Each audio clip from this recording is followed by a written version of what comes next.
An air of sinister despair hung over the Hunter Valley property of Major James Mudie at Patrick's Plains on the hot, oppressive day of November the 5th, 1833. Reason was apparent at noon, when 5 convicts, chained and in rags, filed from a humpy towards a row of gibbets. Within 20 minutes, all were dead, their corpses turning slowly in the breeze. Their master, James Mudie, one of the most hated convict employers in the colony, gloated over their end. In 20 years in the infant colony, Mudie became known as a merciless flogger, an inhuman wretch who treated his men as cattle, created solely for the profit of their masters. He opposed with fanatical violence every suggestion for improving the conditions of convicts, and jeered at government, judges, lawyers and merchants who advocated humane treatment. Once to popular delight, he was horsewhipped down George Street, Sydney. Finally, he skulked back to England, reviled and hated, his only memorial a creek that bears his name. In his youth in Britain, Mudie was a sub-lieutenant of Marines. He made such a mess of the job that they allowed him to resign. He embarked on a scheme for manufacturing medals for heroes in the Peninsular War, the equivalent to today's autographed pictures of movie stars. He took so long over them that the medals were out of fashion before they came out, much to the chagrin of his backers, who went bankrupt. They tagged Mudie with the jeering sobriquet Major Medallion. In later years he hung grimly to the Major to impress the people of New South Wales. A family friend, Sir Charles Forbes, helped Mudie immigrate.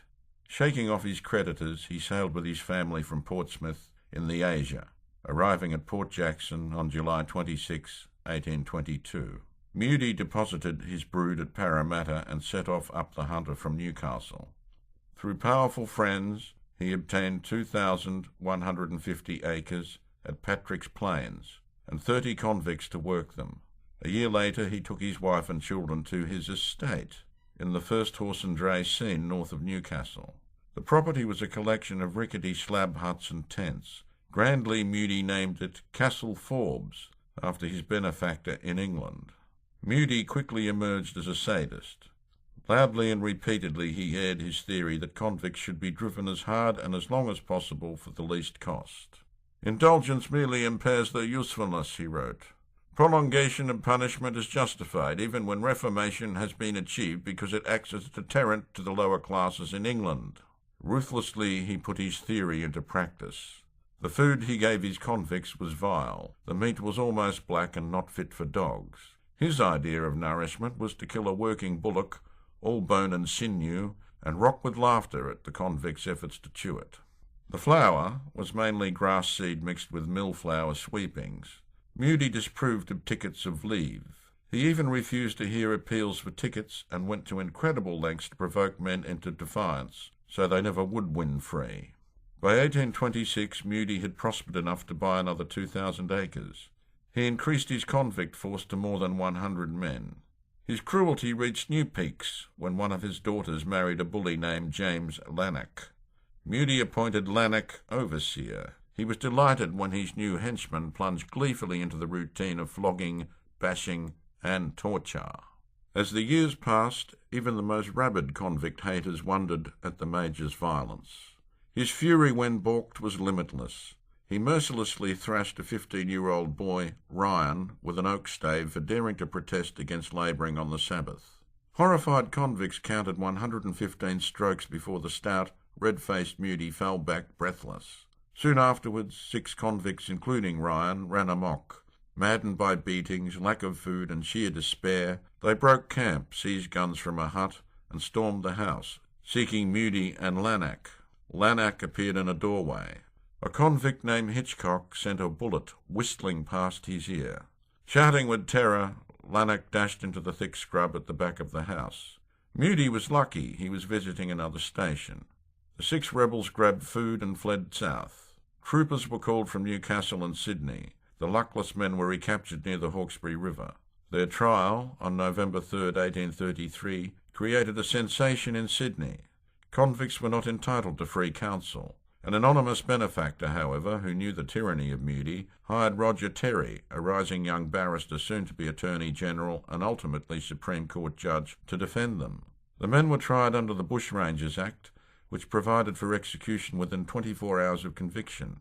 All six, Hitchcock, Riley, Poole, Perry, Jones, and Ryan, declared they preferred hanging to returning to Mudie.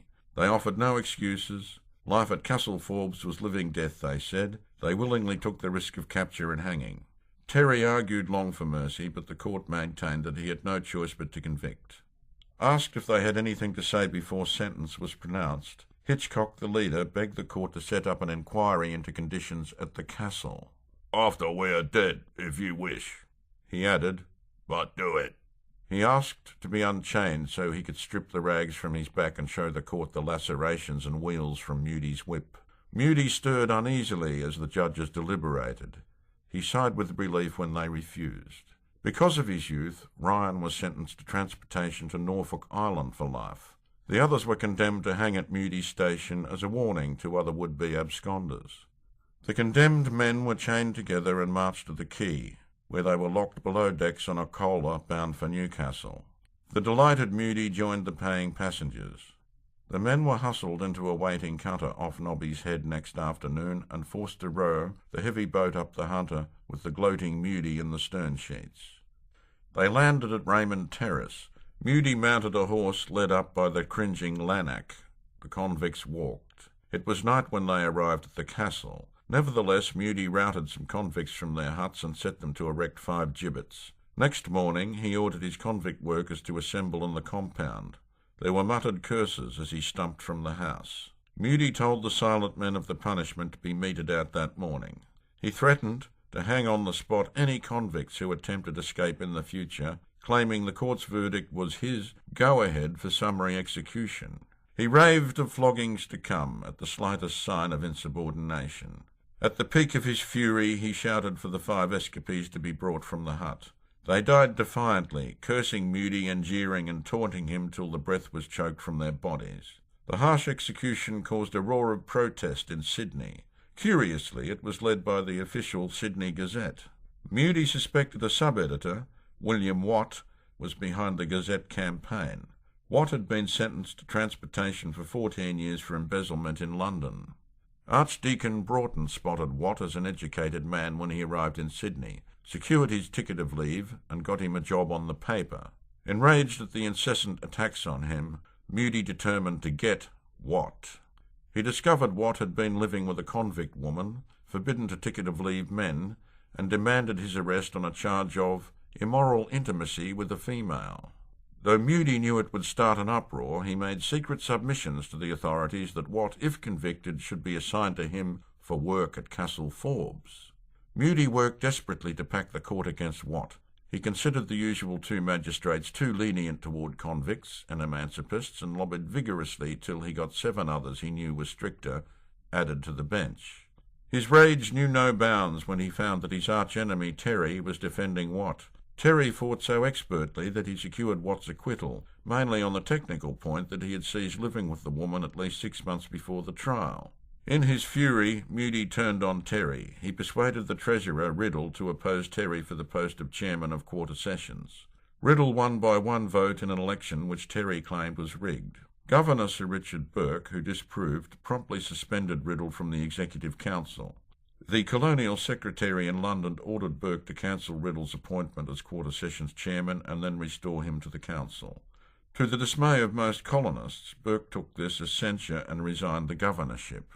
Everyone knew that Mudie was the villain of the piece. As one man, the colony turned against him. He was called a vicious meddler and a crank.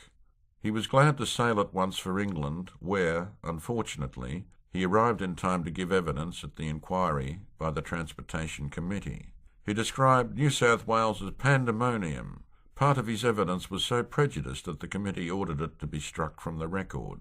He boasted that he had concocted the word felonry to describe the bulk of the population, and contended that once a convict, always a convict, whether the crime had been expiated or not.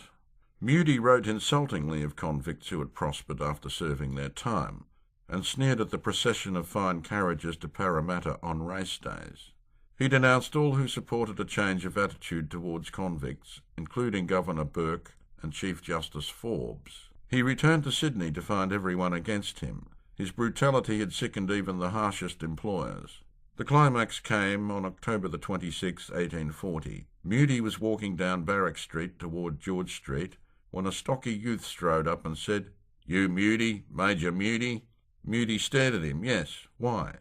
The younger man dragged a horsewhip from beneath his coat and slashed and whipped Mudie till he screamed for mercy.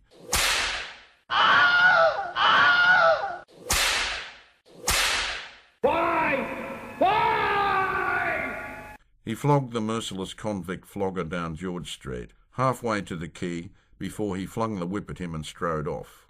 The young man with the whip was John Kinchela, son of an elderly Attorney-General whose deafness Mudie had ridiculed in the felonry because he advocated better conditions for convicts. Mudie sued young Kinchela for assault, claiming £1,000 damages.